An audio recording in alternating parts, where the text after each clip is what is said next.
Suppose you were sick one day, you weren't feeling well, but you couldn't make your way to the doctor's office and you didn't want to wait in the waiting room.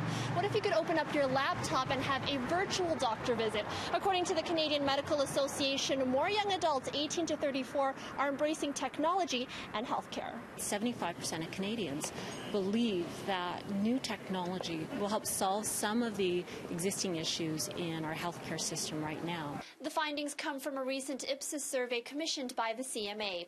Overall, 70% said they would take advantage of virtual physician visits. Of the 18 to 34-year-olds surveyed, close to 50% would opt for at least half of their visits being virtual. But the CMA says making it a reality isn't as easy as it sounds. So even though Canadian patients are ready and willing to use technology, our healthcare system and infrastructure lags behind.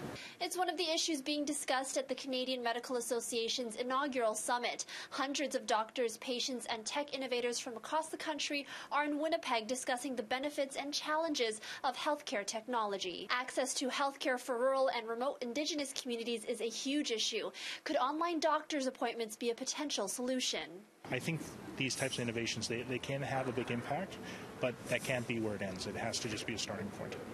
Dr. Alika Lafontaine is the Medical Director of Indigenous Health for Alberta Health Services. He believes embracing technology has potential, but warns that seeing a doctor through a computer screen lacks an important component of healthcare.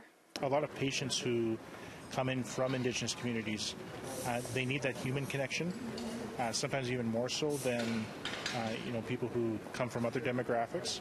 And the reason for that is, the effects of colonization and, historical trauma that may have happened to their communities or themselves or their families.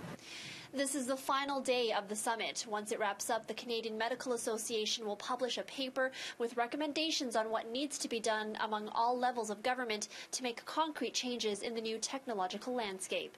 In Winnipeg, Natividad, City News.